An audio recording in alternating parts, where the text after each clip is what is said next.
Rally ng Iglesia ni Cristo sa November 16 and 17, kasado na. Madami po kasi akong natanggap na comments mula sa viewers natin na mga miyembro ng Iglesia ni Cristo. Marami pala sa kanila ay hindi alam itong gagawing rally ng Iglesia ni Cristo. So yung iba nagtanong kung saan ko daw nakuha yung balita at ito ba ay confirmed na. Actually, marami na pong naglabasan ng mga balita niyang kahapon pa. At isa sa mga nag-confirm na yan ay si Harry Roque mismo. Post po ni Roque.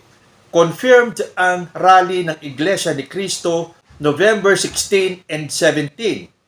Yung mga iba, kaya ba mag-grand finale goodbye bangag sa November 30 as hoped by many? Kasi po, hiwalay po yung Iglesia ni Cristo rally sa magiging trillion peso march sa November 30.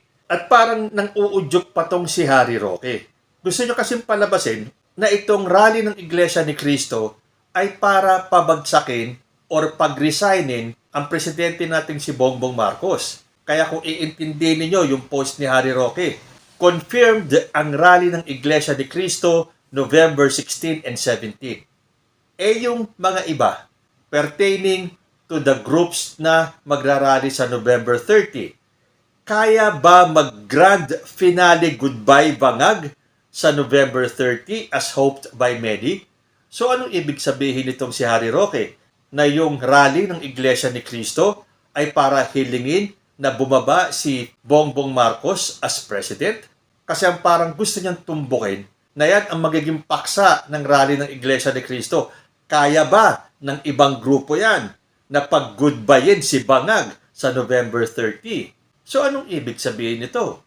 Ginagamit ni Harry Roque ang Iglesia ni Cristo para magtanim ng kaguluhan at galit at inuudyokan pa yung mga magrarally sa November 30 na tumulad sa Iglesia ni Cristo na mag-grand finale goodbye Bangag. Alam naman natin kung sino ang pinatutungkulan ni Roque na Bangag. Na nakakatawa siya, di ba? Matapos niyang maglabas ng peking polvoron video kuno ni President Bongbong Marcos, hindi na nahiyang ipagpatuloy yung kanilang pagtawag ng bangag kay President Bongbong Marcos. So, marami po. Nagulat ako dahil marami po akong natanggap na mga comments galing sa mga miyembro ng INC. At babasahin ko po ang ilan sa mga comments nila para maging patas naman tayo. Dahil marami pong naglalabasan ng mga balita na yung rally daw na yan ng Iglesia ni Cristo ay para manawagan na magbitiw si BBM sa kanyang pwesto. Hindi ba meron pa mga balita na may game plan, may mga plano kung paano pabagsakin si Bongbong Marcos. So, basahin po natin ang ilan sa mga komento ng mga taga-INC. Galing kay Unique Olimpio, INC kami. Pero sinusuportahan namin si PBBM at isa pa, wala naman po palibot-liham ng pamamahala na ganyan. So, ibig sabihin, walang directive o walang sulat daw o instruction sa kanila. Dahil alam po natin yan, kapag nagkakaroon ng event ang Iglesia ni Cristo, meron pong pinapakalat na mga instructions or liham kung ano ang gagawin nila, kung paano nila gagawin, kung saan gagawin. So, ang sabi ng INC member na to, INC kami, pero sinusuportahan namin si PBBM. Comment naman ni Sunday Ben, mga kapatid, INC din ako, pero namulat na ako sa katotohanan, hindi na mabuti ang kalakaran ng pamamahala. Wala na sa dating doktrina na hindi makialam sa politika. Bawal din sumali sa politika. Ang pinanigan pa, hindi makadiyos, puro mandarambong pa ang binoto. Wala na sa mabuting kalagayan. Marami na sa kapatiran ang kumalas dahil suportado nila, hindi makadiyos. Gusto pa maging probinsya ng China ang Pinas. Yan, gusto ng mga kulto, maka-DDS. Ay, mukhang iba itong sinasabi nito. Parang meron siyang isiniwalat na hindi niya nagustuhan dito sa INC. Na parang iba na ang pamamalakad noon sa pamamalakad ngayon. Sabi naman ni Zaldi, walang ganyan. Ang INC ay hindi kailanman mananawagan na mag-resign ang lehitimong presidente. Mga umeepa lang ang mga yan. Lalo na si Laos na sabit mang Kanor Singson. Uy, alam niyo ba, meron kasi kong nabasang comment galing kay Coach Jarrett. Sabi niya, may nasagap akong chismis. Isang manyak na politiko ang nag-sponsor ng rally laban kay PBBM. Ito pa, nagpaulan din siya ng milyon-milyon sa troll farms para ikondisyon ang isip ng mga tao sa SOCMED na si PBBM at Kong Martin ang mastermind ng flood control scam. Pakawala din daw nitong manyakol na politiko na ito ang isang Laos na artista para makadagdag sa ingay.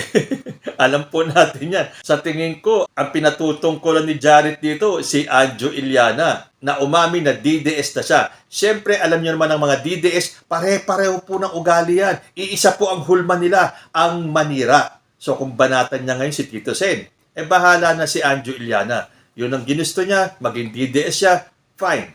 Pero si Chavit Singson kaya ang sinasabi ni Jarrett dito na nag-sponsor ng rally laban kay PBBM at nagpaulan pa ng milyon-milyong salapi. Di ba? Lagi pong nasasangkot ang pangalan ni Chavit Singson kapag may ganyang mga rally. So tama siguro itong sinabi ng isang taga-iglesia na to. Sabi naman ni Channel na obviously isang INC, hindi ako susunod, hindi bali na itiwalag ako, kaysa manatili ako na sa fake na mga iglesia na yan. Uy, mukhang may galit na itong si Channel sa iglesia. Tulad din ng sinabi nitong si Teodorico, INC din po ako, hindi po ako sasama sa rally na yan. Sabi naman ni Sena, Sir, huwag niyo pong isali ang INC sa walang kabuluhang rally. Ikino-connect lang nila ang INC sa mga Duterte. Fake news. Ang INC ay sumusunod sa gobyerno, hindi po laban sa gobyerno. So ayan po, ilan ng mga miyembro ng INC, sinasabi nila na huwag silang isali dyan sa rally daw ng INC para pababain si Bongbong Marcos dahil para sa kanila, sumusunod sila sa gobyerno, hindi po laban sa government. Sabi naman ni Alondra, INC po ako. I hope di po yan totoo. Pro-government po kami, hindi pro-Duterte. Pero yung mga nakaraan kasi, lalo na yung unang rally nila sa Luneta, hindi ba obvious na yung rally na yun ay pro-Sara Duterte? Okay na sana ang lahat eh. Pero nung nagsimulang magsalita yung mga pro-Sara Duterte officials, nasira lahat ang layunin ng rally nilang yun sa Luneta na nabahiran ng politika. Sabi naman ni Jan Chaimo, hindi kasama ang INC sa November 15 na sinasabi na yan. Miyembro ako ng INC at isang convert since 1988. Hindi yan ang priority ng INC. Hindi yan ang trabaho ng INC. Isang malaking kalokohan yan. Ang Catholic ang magpapabagsak sa kapwa niya Catholic lagi. Hindi kasama sa programa at doktrina ng INC ang ganyang mga hipokrisiya ng panawagan sa pagpapabagsak. Walang administrasyon sa Pilipinas at sa iba pang mga bansa na perpekto. Bagaman may normal at abnormal na pamamahala. So ang punto nito ni John ay hindi daw kasama ang INC sa rally sa November 15. Okay, tinan po natin mamaya. Sabi naman ni Mary Condor Bird, Sir, kaming INC, walang alam dyan. Hindi kami kasama dyan. Huwag nyo kaming isama dyan.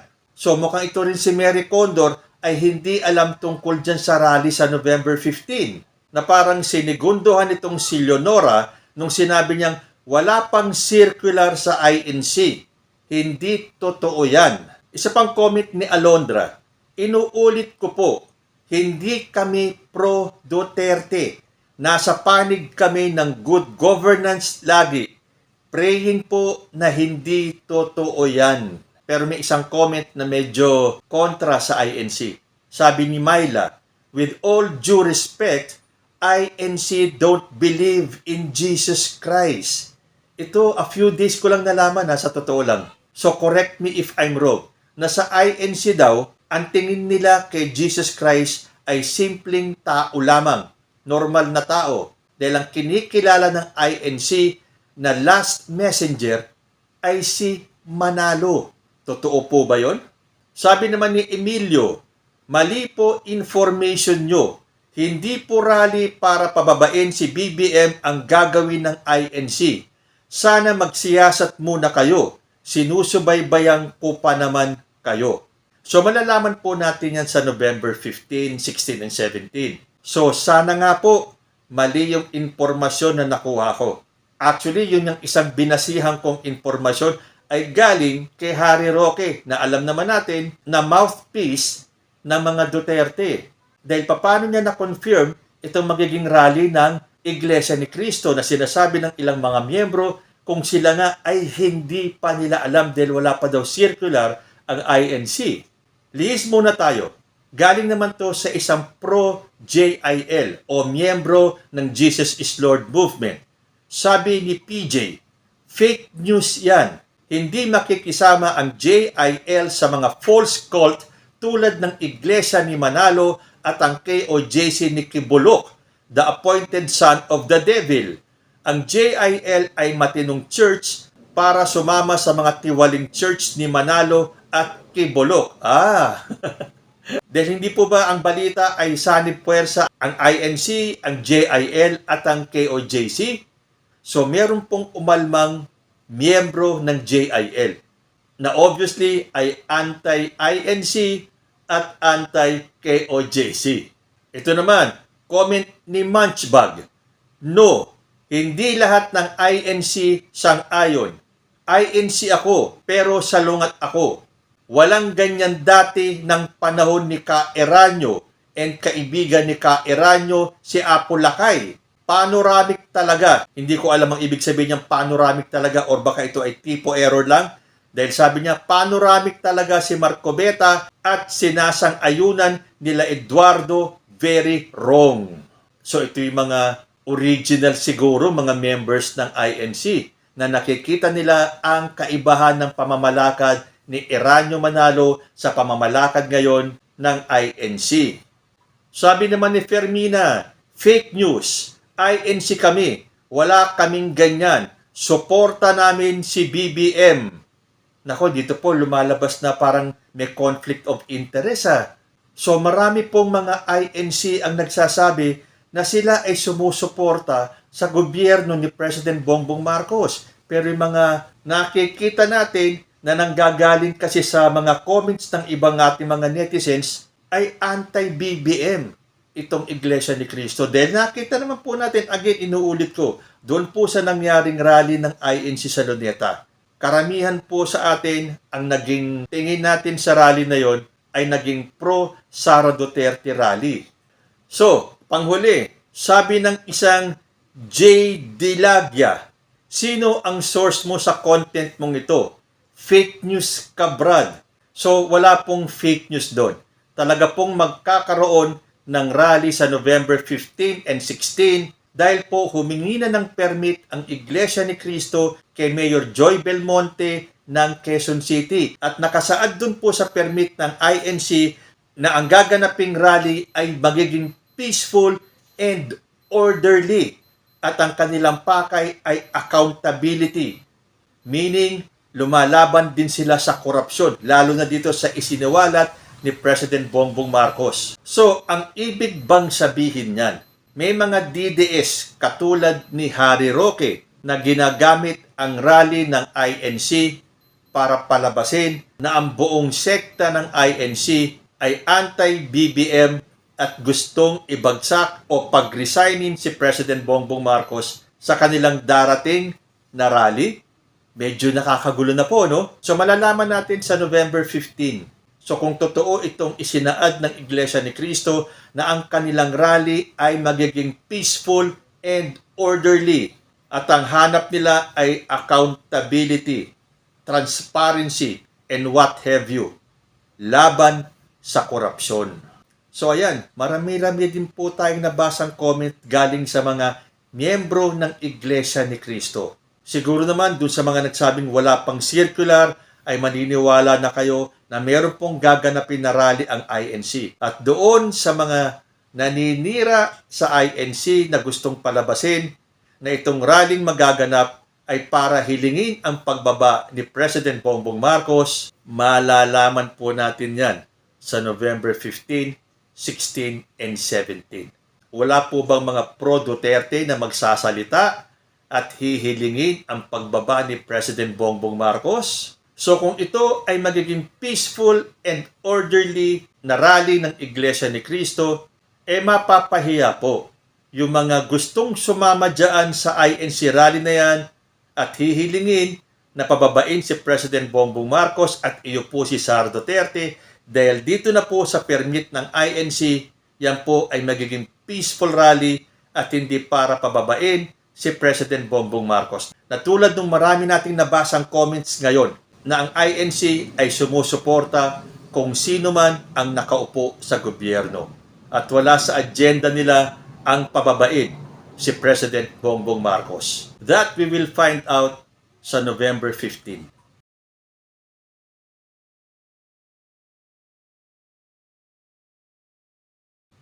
Kayo po, ano ang masasabi nyo? Ang INC po ba ay totoong pro-government or pro-Duterte? Comment lang po down below and I will see you in my next video. Diyos ti Agnina.